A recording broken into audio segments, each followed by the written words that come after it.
Avertissement. Des scènes, des propos ou des images peuvent heurter la sensibilité des spectateurs. Et surtout des petits bambins. Et surtout des petits bambins.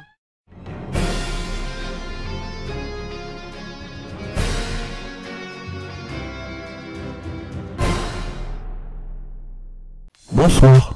T'es trop près du micro? Oui, je fais l'amour au micro.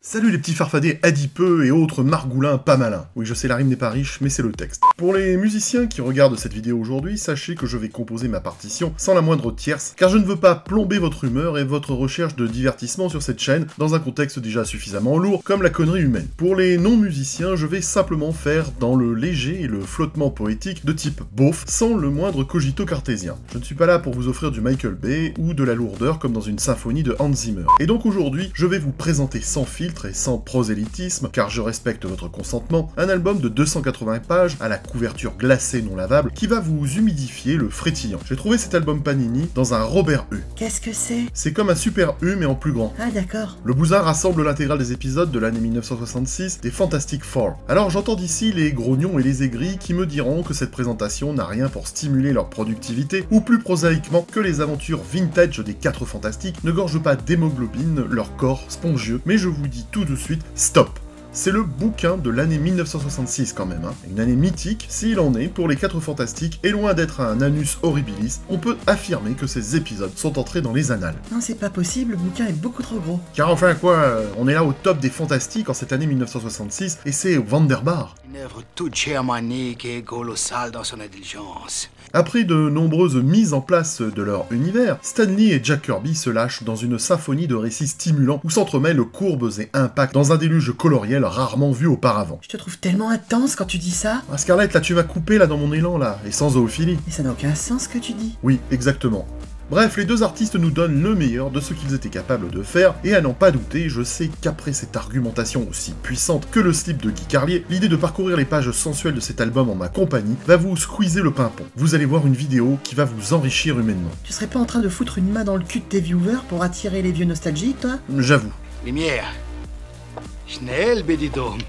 Et ouvre bien tes grands yeux bleus.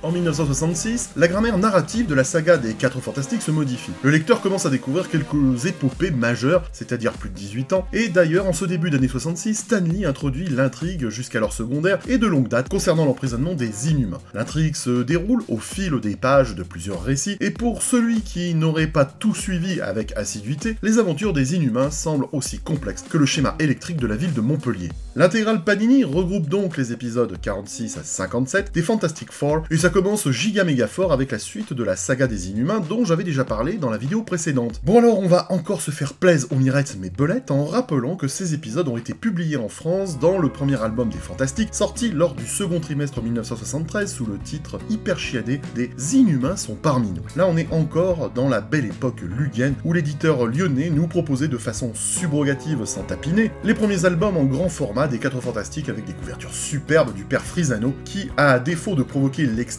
suscitait au moins un sentiment d'osmose avec la nature même, genre ça part dans les buissons façon bois de Boulogne, mais sans les champignons ou les moisissures dans les coins. Tu ne trouves pas, Scarlett? Tout à fait, mes ovaires sont en feu. Sarcastique là, non? Oui. L'épisode 46 datant de janvier 1966 et le numéro 47 de février nous relate la rencontre explosive avec les Fantastiques qui finit en fin de compte par bien se terminer et où les héros deviennent des alliés. C'est 03 l'allié, je crois. Hein. Je n'en reviens pas sur l'histoire mais plus sur des éléments de narration notables tels que le fait que dans cet arc, l'implication des cris dans la création des Inhumains est mise de côté. Ah!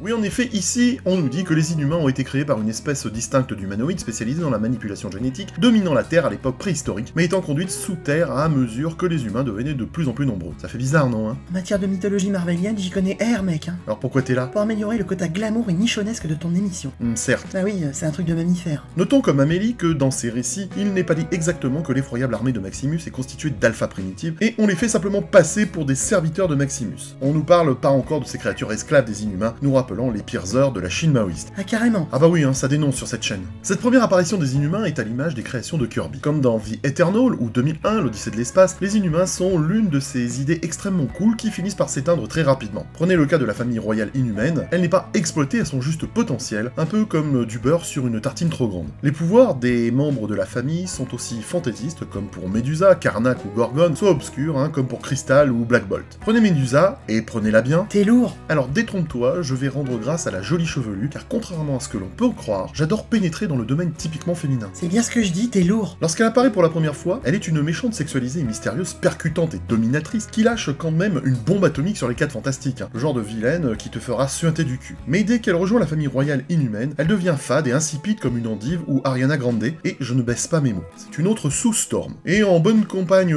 son seul travail consiste à interpréter la volonté de Black Bolt, qui n'a jamais rien d'intéressant à dire. Marc, tu vas me dire, s'il ouvre sa gueule, ça va être un peu limite. Et pourtant, ce mec a tout pour être un modèle masculin à suivre, hein. Une inspiration hein, pour ceux qui ont une moustache, des biscottos. Et un cancer de la prostate? Oh ta gueule, Scarlett.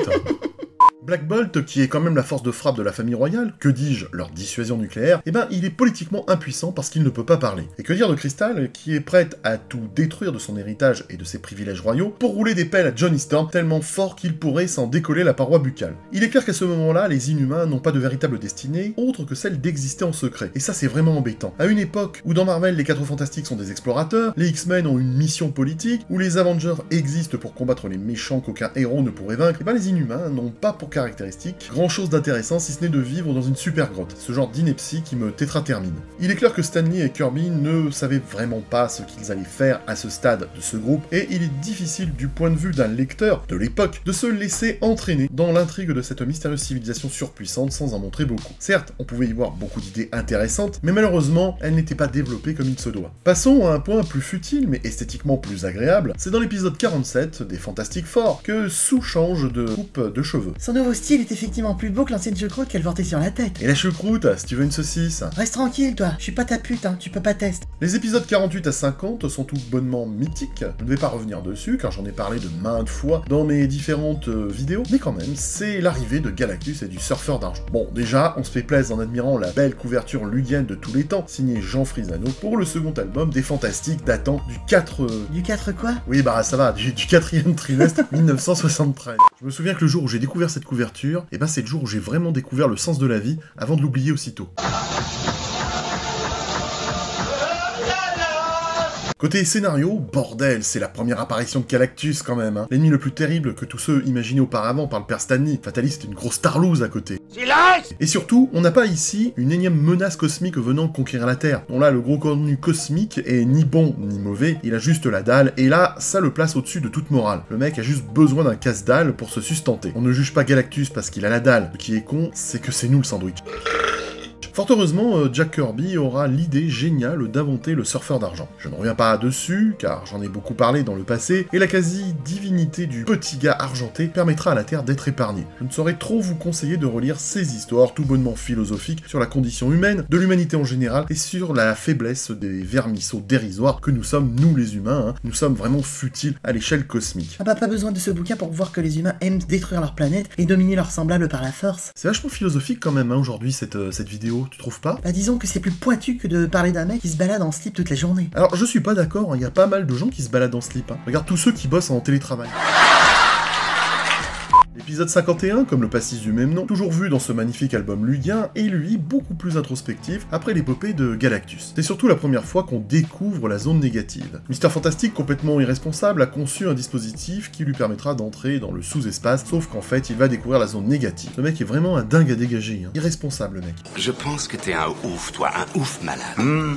Cet épisode a vraiment eu un impact sur les lecteurs de Marvel à l'époque qui s'enjaillent de ce qui se passait chez Marvel avec des épisodes aussi rafraîchissants que nouveaux. L'épisode 51, comme le pastis du même nom, et je l'ai déjà dit et je t'emmerde, fut l'une des histoires les plus acclamées de l'ère Lee Kirby. Alors, quand on y réfléchit bien que cette histoire a un angle cosmique avec l'introduction du sous-espace, on a surtout une histoire d'une grande simplicité. Une histoire qui parle d'humanité intitulée « Cet homme, ce monstre ». La page d'accueil nous dit tout, de manière assez éloquente. Pas de héros ni de méchants, pas un mot de dialogue, juste la chose silencieuse sous la pluie. Seul et vulnérable, à la limite du mignon, comme une photo de LOLcat qu'ont tous les plus de 55 ans sur leur fond d'écran. En devenant la chose, et donc un monstre, Ben a appris ce que veut dire vraiment le mot humanité. Super beau gosse sur ce coup-là, mec. Merci Scarlett. Bref, un super épisode, alors que l'histoire est d'une simplicité désarmante. Une leçon pour les scénaristes d'aujourd'hui ou pour les cadres de LFI. Rire de droite. Toujours aussi inspiré, Stanley et Kirby nous proposaient les débuts de la Panthère Noire, premier héros africain chez Marvel, dans les Fantastic Four, 52 à 54, entre juillet et septembre 1966. Épisode magnifiquement réuni dans le 3e album des Fantastiques chez Luke, sorti au 2e trimestre 1974, intelligemment appelé la Panthère Noire. Ah ouais, il y avait des grands marketeurs chez Luke. Hein. Les mecs font un beau métier. Hein. Vendre un produit avec un titre totalement hors sujet, tout en engrangeant de la thune pour leur merde. Bah pourquoi t'as pas fait école de commerce alors? Bah je dirais 40 000 balles, tu vois. Ah ouais, ça se tient. La Panthère Noire se bat avec une combinaison de prouesses et d'armes intégrées à son armure, et T'Challa possède une agilité et des sens semblables à ceux d'une panthère qu'il a acquis en mangeant certaines herbes et en se soumettant à des rituels un peu chelous du cul. Enfin, je l'appelle T'Challa, mais en fait, ce personnage ne portera pas ce nom avant le Captain America numéro 100, pour ceux que ça intéresse. On se retrouve après ça. Comme je suis pas un enculeur de maman, je vais vous montrer le costume d'origine de la Panthère Noire, qui était à l'origine censé être le tigre de Coal, je sais pas comment ça se dit, un nom utilisé par les services de presse pour désigner les nations africaines émergeant du colonialisme britannique. Le costume était multicolore, sans masque, et comportait une grande cape de Superman. Heureusement, toutes les personnes impliquées ont décidé de ne pas le faire. Je trouve ça over cringe. Tu te crois cool avec tes anglicanismes à la con? Ah ça va, c'est pas la peine d'être désagréable, Scarlett. Désolé, je suis en période d'ovulation. Ah, si je peux rendre service... Ouais, continue ton émission de merde, toi. C'est aussi dans cet épisode qu'apparaît Ulysse Klaue, un méchant qui, parmi toute la galerie des vilains proposés par Marvel, n'est pas la palme du ventilo qui tourne la plus vite. Les 4 Fantastiques et Black Panther, ainsi que l'armée wakandaise, parviennent à vaincre Klaue, qui veut mettre main basse sur le vibranium du Wakanda, mais à la fin du numéro, il entre dans son convertisseur de son. Alors, je sais que vous en avez rien à foutre, mais il semblerait que la première utilisation du mot Wakanda soit attribuée à Burroughs. Les Wakandas étaient le nom de la tribu africaine présentée dans le court roman d'aventure dans la jungle d'Edgar Rice Burroughs, The Man-Eater, publié pour la première fois sous forme de feuilleton en 1915. En fait, la question est, est-ce que Lee ou Kirby avaient lu cette histoire? Et tu en as d'autres des questions connes, toi? Oui, plein.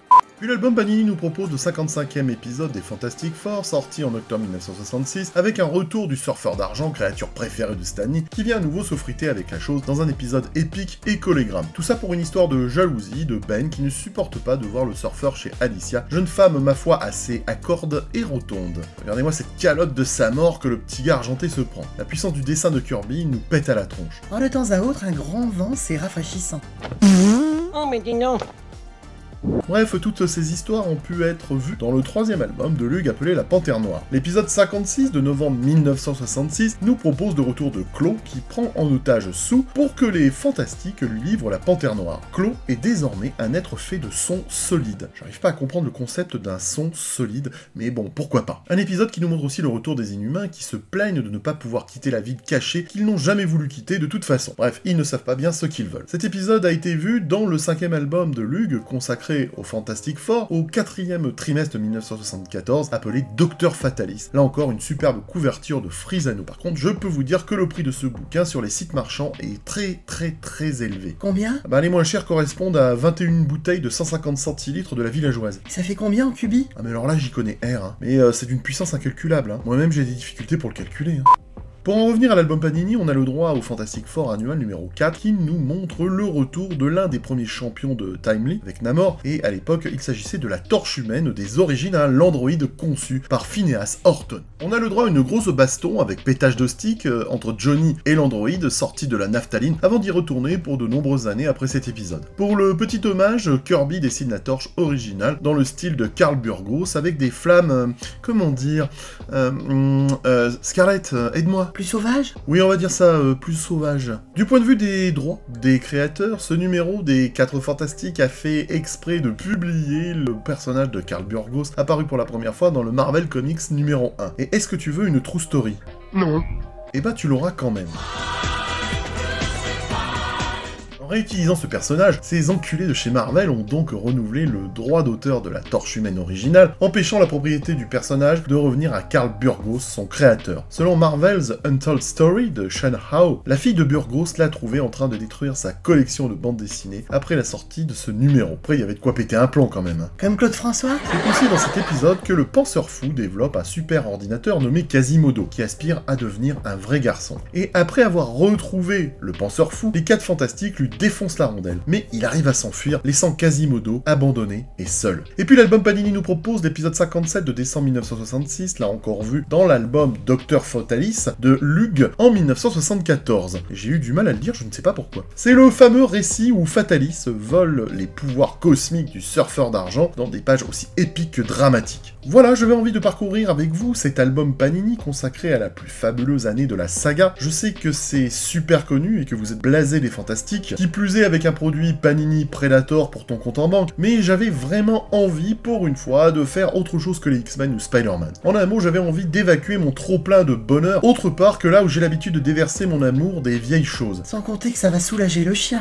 J'espère que malgré tout, cette vidéo vous aura plu et apporté de la joie malgré l'inflation. Il est temps de nous quitter. Vous allez pouvoir retourner à vos occupations habituelles, ce qui est une bonne chose, car à vos âges, mes vieux farfadets, à force d'avoir le boule rivé à la Casbah, vous savez que ça peut se transformer en inflation du cul. Genre la taille d'Alpha du Centaure. Et le gros fiacre des Français coûte chaque année 11 milliards à la sécu, donc bon, je m'excuse mes mères. Mais non, mais je déconne gros, hein. Tu fais bien ce que tu veux avec ton corps. Toutefois, pratiquez une activité et mangez moins gras, ça peut pas vous faire de mal. Et puis sortez de chez vous, bordel, hein. Vous verrez qu'il fait meilleur dehors que dedans. C'est ce que tu dis au sujet de tes conquêtes? Non, juste à ta mère. Scarlett, merci de m'avoir accompagné une nouvelle fois dans cette vidéo avec ta paire d'adorables tétons qui sentent bon le mammifère vivipare. Bah de rien gros. Bon, vraiment, mon pénis te remercie. Oui, je vois ça. Tu peux le ranger maintenant. Vous connaissez les contingences habituelles, restez optimiste en ces heures sombres, comme pouvait l'être autrefois Michel séropositif. N'achetez pas chinois, laisse Postblow et je vous envoie plein de cœurs sur vos poils et matières adipeuses. C'était Bob Zombie, le prince de la bulle de love dans le tube. À très bientôt les geeks. Dis voir Scarlett, tout à l'heure je t'avais proposé de te rendre un service par rapport à ta période d'ovulation. Nique ta mère. Bah ok, faisons comme ça là. Ouais, faisons comme ça. Philippe, je sais où tu te caches. Viens ici que je te bute, enculé. Ta gueule. Viens ici, sale enculé. Non, Abdel Razafri. Mais c'est juste insupportable. Arrêtez. Mais ferme-la, j'essaie de faire passer le... Mais